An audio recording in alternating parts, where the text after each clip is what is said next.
Packer and Durham, live from beautiful New Orleans, Louisiana. I mean, it is flat out gorgeous. Gonna be an incredible weekend. Games tomorrow, practices today, partying in the streets, Cafe Du Monde, beignets, and George Lynch makes his debut. Just like 29 years ago, just partying in the streets, Lynch. It's been that long? Yeah. Oh, Can you believe it? Huh? Seriously. 29 years ago. It went by like a blur. Give me a timeout. I jokingly said at the top of the show, you've come back to the scene of the crime. You and Derek Phelps on the double team. Chris Webber calls timeout, right? Yes, New Orleans has been great to the Tar Heels, and we need two more victories to make it even sweeter. All right, we had Johnny Dawkins on earlier. He says it's been quiet among players, not a lot of Duke across the line to Carolina chatter. Has there been some Carolina chatter this week? I mean, I've seen Jeff Denny and Scott Williams. They're happy to be on the way down here. So take me through. What's been the former player communication like this week? Well, everyone is just excited about Coach Davis having this opportunity in his first year to take the guys to the Final Four. We both everyone respects Coach K and Duke, their program. And you know, with a little superstitious, we don't want to give them any locker room material or do too much bragging. We just want to keep it respectable. George, I get a sense it's both ways, though. I mean, I think it's like both sides want to pounce, but it's like, nah, I'm just going to wait. I'm just going to wait till we get to tip off, and the first guy that throws the blow Saturday night, then I think all the chirping's going to get started. Yeah, I think if I could suit up, then I'll chirp a little bit more, but we're going to be respectful and let our guys do what they do. You know, Carlos Boozer the other day said, you know what, I'd give anything to be able to play one more, and this would be the game I'd want to play in. Right. I think a lot of people feel that way.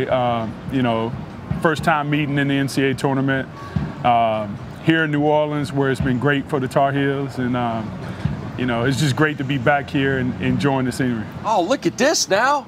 We got 34 in the blue making plays. There you are blocking the Michigan coach's shot. I mean, when you see this stuff, George, I mean, you were there in 91. What do you think? What comes to mind when you see clips of Final Fours, the national championship here against Michigan? It brings back good memories. You know, cheers down your spine, hair stand up on the back of your neck. Very good times. I try to share those moments with I got a young one who's 16 and plays, and try to share the experience with him so he can get excited about playing, you know, high school and college basketball someday. But it's always great, you know, to look back at the memories, like you said, 29 years. When you think about it, it went by very fast. You know, the other thing, when I see those clips, you see the talent that's on the floor. You know, and not to take anything away from what we're going to watch tomorrow or down the road, but man, the names, the experience, it's just a different game. Yeah, it is. You know, guys stayed in school a little bit longer back then. But like you said, it's both courts, both teams have a lot of talent, and hopefully, you know, our talent will outshine their talent tomorrow. You played with Hubert. You know the job he's done as a coach. What has impressed you? And you've coached. I mean, you understand all the dynamics here. What's caught your eye as a guy who's built programs to now see him take over for Roy and kind of go through the journey of getting this team to where it is today? I think he's handled the pressure very well. I mean, you know, he learned great from Coach Smith, who tried to deflect the pressure from the players and you know, downplayed it a lot. But you know, he's been quiet, and the staff has been steady on what their mission was from day one, getting guys improving, putting in a new system that works for everyone. And you know, unlike most Tar Heel teams from the past, he hadn't had the depth. And you know, he's developed some guys off the bench who's been coming in, giving them some quality minutes, and we're hoping it continues throughout the Final Four. George, you hear really both these teams talk about the pride of the program. When you put that jersey on, it means something. And Hubert kind of emphasized that when he became the head coach. What does that mean to you when you hear, hey, you know what, when he talks about that jersey, it means it's deep, deep stuff, man. It's big time. You know, more than anything now, since the you know, guys can transfer in, transfer out, it makes it tougher on the coaches. And you know, I remember the first day of practice, you know, the staff was preaching about play for what's on the front of the jersey and not on the back. And, you know, with the new NIL rules, it makes it a little bit tougher for the coaches. But, you know, for all 4 teams that have made it this far, I think they've done a great job. There is something special about Duke Carolina, though, right? I mean, and it's a legacy thing. I mean, not just your era, not just the current guys, not the ones in between, not the guys in front. I mean, it's everybody's game, right? Right. You know, when you get 29 years later, this will be the game that everyone talks about. All the ACC games, all the conference games, all the, you know, NCAA games they played in. The Duke Carolina games will be the ones that stand out most. And isn't that crazy? I mean, 257 times these two have battled, right? We've talked about North Carolina, 9 decades now, going to 9 straight decades of making the Final Four. For Duke, 7 straight. The excellence so high. But this is the one everybody said, hey, one of these days they're going to hook up. And lo and behold, wouldn't it be a Final Four?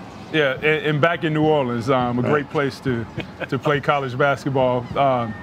Yeah, I mean, I just couldn't imagine what those guys, the conversations they had last night before post-game meal, you know, what they're sharing amongst each other.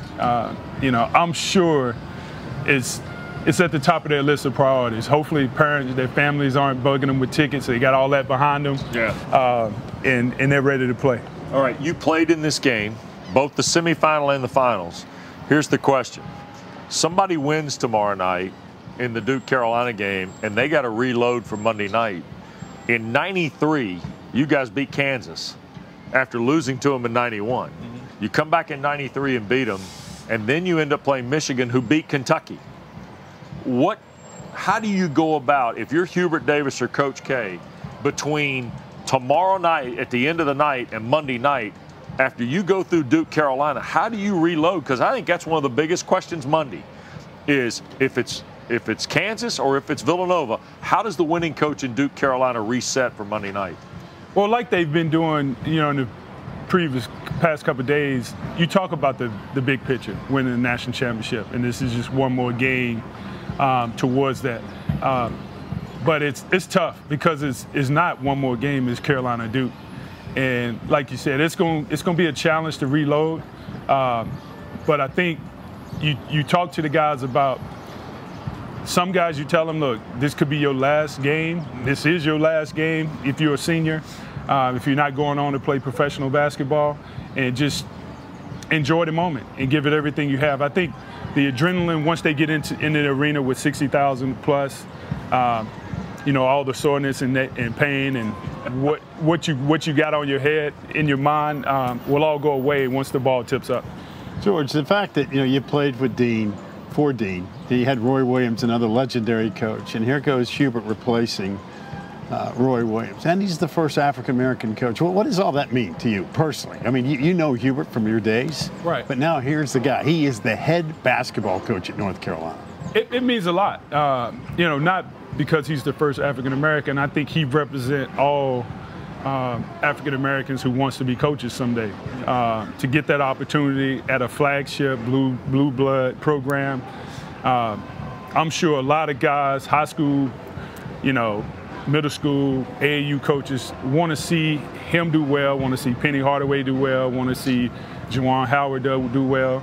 And because it solidifies, you know, not only can we play the game, we should be able to lead programs. And Hubert has done a great job representing all young African Americans who wants to be coaches, or minorities who wants to be coaches. And ironically, again, in that game, Hubert Davis, you got Juwan Howard. I mean, you go. It's again, we start connecting the eras and the decades and all that kind of stuff. To me, that's what makes college basketball so much fun, to see those old highlights. You see the talent on the floor, and you go, oh, yeah, man, remember that guy? He became the next coach at Michigan. I mean, it's kind of crazy how it works out. Look, the GM of the Lakers played in that game. Yeah, exactly. I mean, that's exactly right. Rob Pelinka. George, here's the thing, and I'm fascinated to hear guys tell stories about experiences and moments. And Hubert and Coach K, to a degree, have both talked about the experience, right? But Hubert has really based a lot of the last couple weeks on it. Here's the question. If I had to take you back to the Final Four and winning the national championship, what's the first memory you have? Is it with your teammates? Is it with fans? Is it something funny Pat Sullivan said on the free throw line during the game? I mean, is it something reset? I mean, take me through what's the first thing that pops in your mind when I say about winning that national title or that Final Four here. You know, there's so much that the experience, you know, the team being together, some of us being together for the last time. Right. Because I knew I was a senior. You know, this was my last trip with these guys. The camaraderie, you know, how we were, you know, started the season, you know, in Hawaii, Canary Islands, you know, the 4 losses we had that year, how we responded, and the friendships that we built. You know, we all still talk to this day about our experiences at Carolina and what other guys are doing with their families. So the bond that you build, you know, going through this journey and then being able to cap it off with a national title, no one can take that from you. Do you have a case story? There's got to be a moment. There's got to be a moment. He might have barked something at you, or you looked at him. You know, come on now. When I was playing, it's 29 years ago. You can get by now. I was that guy. George never said a word. Yeah, I was that guy riding under the radar. 4 years, never spoke. All the pressure was on Eric Montross my senior year. Rick Fox and those guys took all the pressure, so I was the guy that's kind of just behind the scenes. I'm not buying any of it. I'm telling you. And you know why he was quiet? Because I think you and Coach Smith bonded on the quiet competitor thing, didn't you? Yeah. We had, I mean. That's one of the things I remember him talking about later after you finished was he respected the fact you were just this quiet competitor, right? Yeah, I didn't, he had a saying, you know, Tiger never growls after a kill. So I took that to heart, and I let all my other teammates, I had a couple guys from New York that like to talk trash, so I let them do all the work. Tiger never growls after the kill. Good to see you. Thanks for doing this. You bet. You know, listen, you're 3 minutes from the house, man. We need to get you in the basement when we get back. Let's do it. Hey, I'm going to tell you, be careful now, because Leonard Hamilton's getting ready to find out if you got an extra year somewhere. Leonard might be looking for 6'7", 6'8" to play inside. I can give him 2 minutes.